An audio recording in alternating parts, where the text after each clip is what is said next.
Salut à toi entrepreneur, j'espère que tu vas bien. Aujourd'hui, on va parler d'un sujet que peu de gens connaissent, puisque je vais vous parler de comment ne pas payer d'impôts sur la plus-value, bien sûr, dans le cadre d'une revente de résidence secondaire. Alors, qui dirait de résidence secondaire, c'est investissement locatif. Ça fait partie, entre guillemets, de la résidence secondaire, mais j'ai employé ce terme qui est plus généraliste, qui va plus parler à un grand nombre de personnes. Voilà. Avant toute chose, moi, je me présente. Moi, c'est Kevin Marie QLRR sur les réseaux sociaux, Facebook, Instagram essentiellement. Je rappelle Kevin Marie QLRR. Et donc depuis peu, la petite nouvelle, la chaîne YouTube Kevin Marie, le club des investisseurs. Alors rapidement, pour ceux qui ne me connaissent pas, et vous êtes très nombreux et c'est normal. Moi, je faisais avant du sport.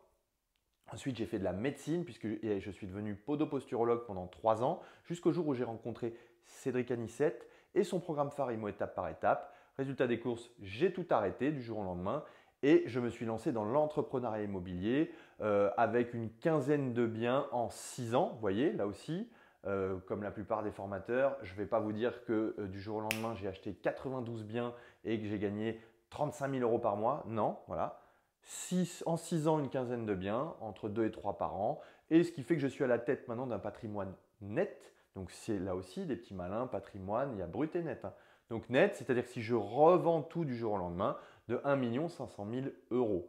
Je suis passé maintenant de l'autre côté de la barrière puisque moi je l'ai fait. Je n'y connaissais rien, j'ai fait IMO étape par étape et j'ai réussi à atteindre l'indépendance financière. Voilà, concrètement, donc maintenant je suis formateur, donc je fais du contenu pour IMO étape par étape. Donc je reçois des dizaines et des dizaines de questions et d'où le titre de la chaîne YouTube, le Club des investisseurs. Nous avons créé avec Cédric depuis maintenant 18 mois le Club des investisseurs qui est un petit peu l'étape d'après IMO étape par étape où je vous ferai une vidéo là, dans pas longtemps d'ailleurs, sur qu'est-ce qu'est le Club des investisseurs parce que j'ai beaucoup de questions là-dessus. Une cinquantaine de membres, 18 mois d'activité, plus de 9 millions d'euros investis. On est sur du pragmatisme, de la précision, de l'orfèvrerie, des techniques concrètes que vous trouverez nulle part ailleurs. La colocation, l'immeuble de rapport, l'achat-revente, les locaux commerciaux. On va tout, mais on optimise tout avec un gros apport de taux de rendement entrepreneurial, c'est comme ce que j'aime appeler. Enfin voilà, je vous ferai une vidéo. Si vous me laissez en commentaire le club des investisseurs, je vous ferai une vidéo sur ce que c'est et vous comprendrez vraiment qu'on est vraiment là à un autre niveau. Voilà. Alors, on revient à notre sujet, la résidence secondaire. La revente de la résidence secondaire, c'est impacté par normalement les impôts sur la plus-value. Donc rapidement, il faut savoir que la plus-value, c'est 36,2%. Voilà. Donc la plus-value, l'impôt sur la plus-value, l'impôt sur la plus-value, impôt, on va rajouter, voilà, c'est 36,2% qui se démarque en 19% d'impôt pur et dur et 17,2% de prélèvements sociaux. Depuis 2018, 1er janvier 2018 de mémoire, on est passé de 15,5 à 17,2. Là aussi, on n'en a pas entendu parler, ça a été très discret. Voilà. Donc d'ailleurs, je fais une petite aparté. Puisque on est sur cette date du 1er janvier 2018, il faut savoir que, et je vais vous en parler après, sur le foncier, il y a une loi aussi qui est passée qui peut être intéressante pour vous en tant qu'entrepreneur. Donc, alors, je reviens. Donc, l'impôt sur la plus-value sur de la résidence secondaire, classiquement, c'est 36,2%. Je rappelle là qu'en RP, il n'y en a pas.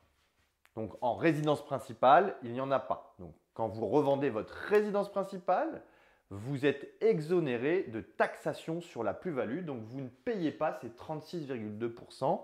Et c'est pour ça qu'on a la tentation des fois de multiplier les achats-reventes avec une résidence principale. C'est interdit, attention. Sinon, on risque de se faire requalifier en marchand de biens et donc avec des amendes en plus. Enfin voilà. Donc, mais pour ceux qui débutent, voilà. Quand on a une résidence principale et qu'on revend, peu importe quand est-ce qu'on revend, vous allez comprendre pourquoi, vous ne payez pas d'impôt. Quand c'est une résidence secondaire ou investissement locatif, un investissement locatif est une résidence secondaire puisque ce n'est pas, à contrario, ce n'est pas une résidence principale. Voilà. Donc, cas de figure de la résidence secondaire. on a ce qu'on appelle une exonération pour durée de détention. Ça, il faut le savoir.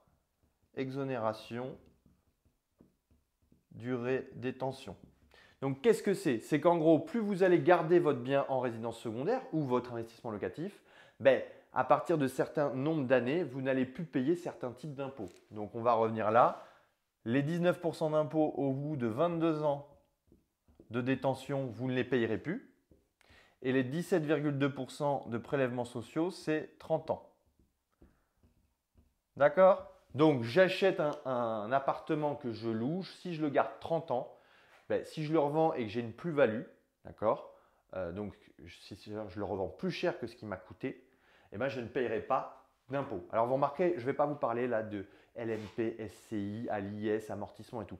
On est vraiment dans un cadre généraliste et notamment un puissant levier pour savoir, pour débuter. Voilà, débuter. On a le gros débat, j'ai fait une vidéo là-dessus d'ailleurs sur RP ou investissement locatif parce que beaucoup de gens pensent que le seul moyen de ne pas payer d'impôt sur la plus-value, c'est la résidence principale.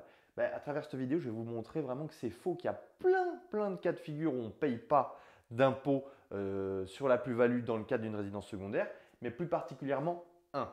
Et vous verrez plus tard. Mais pour l'instant, je vous explique de manière générale, je remets un petit peu les choses dans leur contexte. Donc, si j'achète ma RP, que je revends peu importe quand, je ne paye pas d'impôt sur la plus-value. Par contre, si j'achète un investissement locatif, donc une résidence secondaire, que je la garde 30 ans, je ne payerai pas non plus de plus-value. Au bout de 22 ans, je ne payerai pas les impôts et au bout de 30 ans, les prélèvements sociaux. Alors, c'est à partir de la 6e année. Voilà. C'est pour ça qu'on dit souvent, il y a la barrière des 5-6 ans. À partir de la 6e année, dégressivement, vous allez payer moins de plus-value pour atteindre ce que je vous dis. Plus la partie des impôts s'est terminée au bout de 22 ans et les prélèvements sociaux au bout de 30 ans. Voilà. Donc la plus-value rapidement aussi, pour ceux qui ne savent pas, c'est que j'achète 100, si je revends 200, la plus-value c'est la différence, c'est 100. Voilà, pour faire très schématique. Voilà. Alors, la petite annexe pour le 1er janvier 2018, voilà, c'est concernant les terrains, le foncier. Il faut savoir qu'il y a depuis cette date 70% d'abattement et 85% pour zone très tendue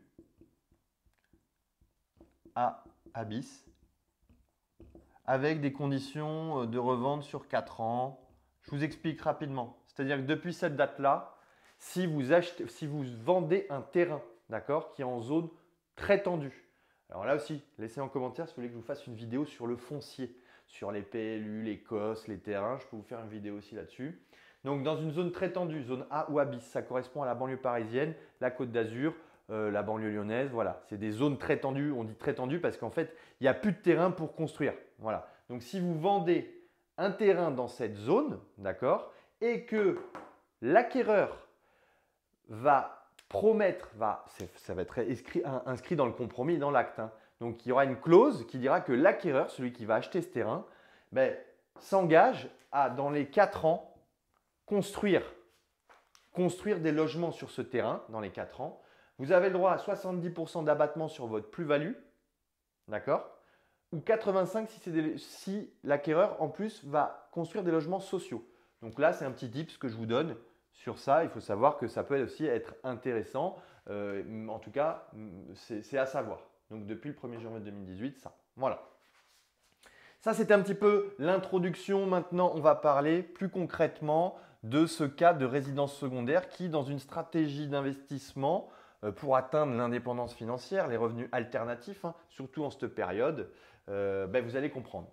Donc, depuis le 1er février 2012 de mémoire, voilà, 1er février 2012, si vous revendez une résidence secondaire, d'accord, que c'est la première vente de vos résidences secondaires. Donc en gros, je fais un investissement locatif, d'accord. Donc je ne suis pas propriétaire. Si vous n'êtes pas propriétaire dans les 4 ans précédents, voilà, et donc que vous revendez votre RP, réinvestissement, Je vais vous expliquer tout ça après. RP, dans 24 mois, partie réinvestie. Exonéré. Voilà, donc rapidement. Depuis le 1er février 2012. Je vais vous prendre un exemple. J'achète un appart. Je ne suis pas propriétaire.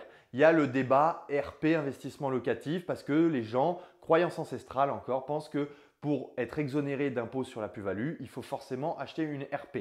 Je vais vous dire tout à l'heure, il y a plein de cas de figure. Mais celui-là, c'est celui qui peut, si vous voulez débuter dans l'immobilier et avoir ce que j'appelle moi le double effet de levier, ça peut être très intéressant. Donc je ne suis pas propriétaire, d'accord? Pas propriétaire depuis 4 ans. Donc ça peut être le cas, c'est le cas de nombreuses personnes, hein. L'accès à la résidence principale, on peut vouloir investir avant de devenir propriétaire de sa RP. Donc je ne suis pas propriétaire, je fais un investissement locatif, d'accord? Je le garde pendant 4 ans, ok? Je le revends, je l'ai acheté 100, je le revends 200. Donc j'ai 100 de plus-value. Si ces 100 000 euros de plus-value, je les réinvestis dans une RP, dans les 24 mois, je suis exonéré d'impôt sur la partie que j'ai réinvestie. Je m'explique. Si donc j'ai 100 000 euros, d'accord, et là, avec ma compagne, mon compagnon, enfin peu importe, je dis bon, on va acheter notre résidence principale. On a besoin d'apport parce qu'on veut une belle résidence principale. Donc, on vend cet investissement locatif.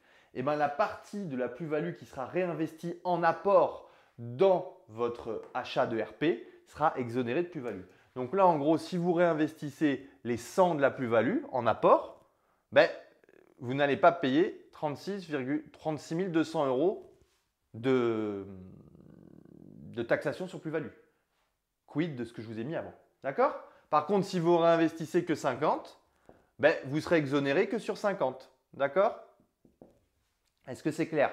Alors, où est-ce que je veux vous amener là? C'est que ça peut être très très intéressant pour faire un double effet de levier. Ce que j'appelle, c'est après faire un achat-revente avec votre première résidence principale. Voilà. Donc, ça peut être une stratégie très intéressante. Je fais mon premier investissement locatif, il me rapporte des revenus alternatifs, je prends du cash flow, ça me fait une petite enveloppe. Mais voilà, c'est le début, j'ai plutôt envie de profiter.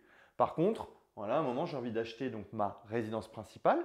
Et bien, il faut savoir que je rappelle, si c'est la première vente, donc il ne faut pas avoir vendu d'autres investissements locatifs avant, première vente d'une résidence secondaire, si on n'est pas propriétaire dans les 4 ans qui précèdent la vente, et si dans les 24 mois, on réinvestit dans une résidence principale, la partie qui sera réinvestie sera exonérée. D'accord? La partie de la plus-value réinvestie. Donc ça peut ouvrir des portes à beaucoup de choses parce qu'après, ça peut m'ouvrir une porte sur une grosse résidence principale dans laquelle j'apporte beaucoup de valeur, taux de rendement entrepreneurial hyper intéressant. Et derrière, je revends ma RP avec de nouveau une plus-value qui sera exonérée totalement d'impôts. Pourquoi? Parce que ça sera ma résidence principale. Voilà, ça peut être intéressant. Alors rapidement, il faut savoir qu'il y a aussi d'autres il y a d'autres cas de figure dans lesquels on est exonéré d'impôts sur la plus-value en tant que résidence secondaire.